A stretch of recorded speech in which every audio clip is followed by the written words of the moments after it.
St. Patrick's College of Education. I did history and human development, which was kind of like a sociology, psychology, philosophy, kind of all thrown together degree. And that kind of was a lot of the basis for what I ended up going on to do. So I'm currently teaching in Balbriggan, junior infants. I'm doing my dip there. And the sample that I had for this were 6th class girls, so a bit of a contrast, but I'm getting used to it now. Don't mind if I speak to you as like babies and kind of it's a little bit fried at the moment, but I'm getting there. So what I looked at was what strategies and approaches can be effective in exploring social justice solidarity in the primary school classroom. So prior to this, I wanted to create an environment that was pro-social, inclusive. I wanted to have the perfect classroom, and I said, how can I create that? Simple as that. So as it developed, this is the idea that came out of it. So the 3 S's is how I kind of describe it. So strategy, what strategies, how can I create this environment of solidarity in order to challenge social injustices that might be present. So this question came to me through my personal rationale, through my upbringing, first and foremost, and secondly undergraduate studies. So my upbringing, I was always kind of interested in how we were shaped by our environment, by who's around us, our parents, our family, everything. And my upbringing, I was born in Dublin, moved to Donegal. I lived in 6 different houses before I settled finally in Glenties, in rural town in Donegal. And upon reflecting on that, I kind of look back on what, how I ended up the way I ended up. Like, if I was living in certain situations, would I have been a different person, all these kind of things. So that's kind of why I was interested in social influence. And then my undergraduate studies, my thesis examined the motivations to volunteer. Why do we volunteer? So again, I was kind of looking at why we do what we do, and like I was questioning whether I wanted to be a primary school teacher, so I was doing lots of volunteering, and then I began to reflect on that and go, what are my reasons here? Am I really being an altruistic person, or am I doing this for like an ulterior motive or whatever? So I was always kind of thinking about how we can be influenced socially by our environment. And so the literature around this, shows really how much we can be influenced. So I don't know if people heard of Solomon Ash's experiment on conformity. So he had a lot of participants in the study where they looked at three lines. They were all clear different lengths, and they were asked to point out the longest line, and they found not a majority but a lot of people's views changed, and they chose lines that were shorter than other lines because everybody else in the room had all pointed at the shorter lines, and that was the longest line. So it just shows how we can be skewed like that.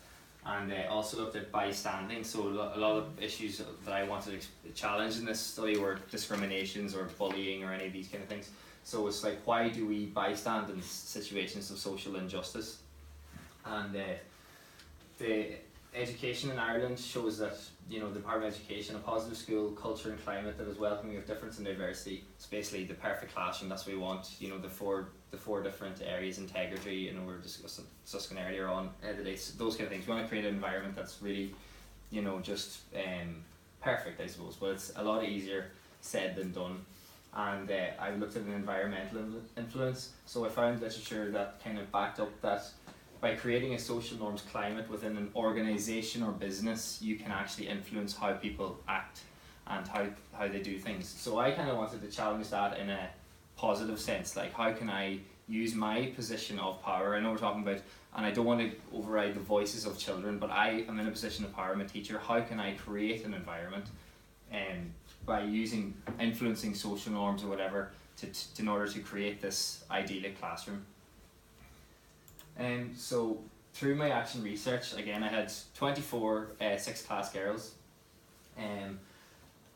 The area that I kind of honed in on most with them was women and the role of women in the world. Like, again, with your different samples, if I had a different sample that was maybe more socioeconomic in that kind of angle, children with different socioeconomic statuses, or it was a culture one or whatever, you can kind of hone your teaching based on this. So in this instance, I explored the role of women mainly, and through a variety of different ways. So through post-its I explored the concept of solidarity. I really allowed the children to become aware of what solidarity was, and let them know what almost I was trying to do. I wanted to let them know that we're all in this together. We're going to create nearly a bond within this group. This is a team.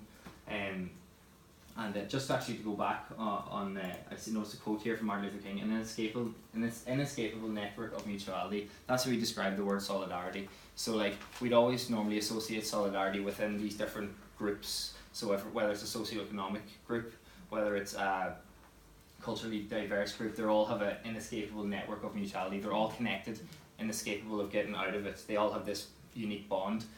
And in a classroom where you might have a lot of diversity, I wanted to create this unique bond among all these different kind of angles within one. So just on that, so I kind of examined solidarity, what it is, through post-its and free writing responses to different activities that I did. The children gave me information. I did observations on a lot of drama lessons, so my drama was really organised based on this idea. So I did a few techniques with the help of Aoife. Kind of helped me out a lot. She was my supervisor for this. She introduced me to Conscience Alley. I don't know if you know this technique. So basically, I explored Amelia Earhart. All the girls were in there. I asked them to come in role. One side of the people were doubters, other side were supporters of what she was trying to do. And she wanted to obviously travel around the world as no woman had done it before. So I asked them to become a person that's in the 1920s, try and imagine what they might feel. And Amelia Earhart was to walk down the middle, and she was to receive advice from both ends. So some girls were saying, why would you do this? You're going to make us look all stupid, and women can't do that. You had a lot of, you know your own places, and the real traditional stuff in the home, this kind of stuff. Women, believing it as well as men, saying these kind of things, and you had other people saying, obviously trying to empower her, help her get through it, and then at the end of the alley she had to make a decision. That was one thing I did. So they free-writed responses to that. Post-its responded to this kind of idea. The other thing I did, which was really effective, I thought, was a drama technique called forum theatre of the oppressed. I don't know if you know it, but it was organised by, or created by, Augustus Pole in the early 1970s. And what he did was, he had a script, short drama, based on a social injustice of some sort. So what he did was, the audience watches the play, so there could be 4 or 5 people involved in the script or this drama, and maybe some sort of social injustice would happen in it. What I used was Rosa Parks' bus scene, where she gets on the bus and she's told to move and whatever. So what happens in this is the audience are very involved in the drama, so they can put up their hands, shout stop, and change something slightly in the scene in order to watch it alter and go into a different direction. So the first scene we did was as it was, how it happened. You had a lot of people bystanding, a lot of people just kind of watching what was happening, allowing this injustice to happen. And then we replayed the scene numerous times, 3 to 4 times, and you could gradually see people getting more involved, stopping what was happening, getting involved themselves, changing the angle of it, and you'd have a completely different scene than what was at the start, and you'd see so much social justice and so much kind of unity and support among the group in order to transfer this. And it wasn't me telling the children that this is wrong, we should treat everybody with respect, we should do all these kind of things. It was coming from within them, and it was their own voice that was making these changes. So that's why I think I was using my position as a teacher and power, but I was conscious that I didn't want to make what they wanted, or change the way they wanted to suit me. I wanted them to use their own their morals and their own these kind of things to help shape how they acted. So that was the observations in drama, and I had a little observation schedule, and I just was ticking as I go to see instances of empathy used, instances of passiveness used, so just various things like that, so I could kind of record it. And then a reflective journal, which I wrote in twice weekly in order to just get more information. So that was the action research cycle I used. And I also used interviews from a student teacher in NQT and a principal.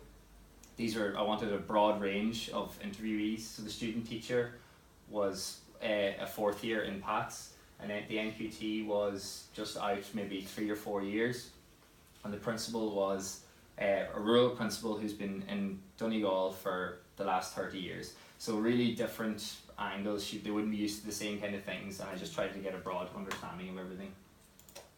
So the findings that I concluded with were children are susceptible to social influence, and which is very, very evident from the interviews. You know, you could see how different children change how they act because they're at such a susceptible age. You know, so they are like that. How can I use that susceptibility in a positive way? So there's a significance to the contextual classroom environment. So if you do create this environment, you do see changes. If you let them know that we need this environment of solidarity, we need this environment of unity and support among one another, regardless of all our differences, ethnic differences, personality differences, everything. You know, it's broad, but it's kind of united in a smaller sense, if you know what I mean. So there was a significance, and drama was a really, really powerful strategy to explore this. So that's why I ended up changing my title. Wasn't always the strategies, it was how can I do, or it was how can I do it, and that is, it was initially can a sense of solidarity contribute. It was very hard to measure, so I explored the strategies that created this environment and how it affected on the children in the end. So yeah, that's everything. But thank you very much.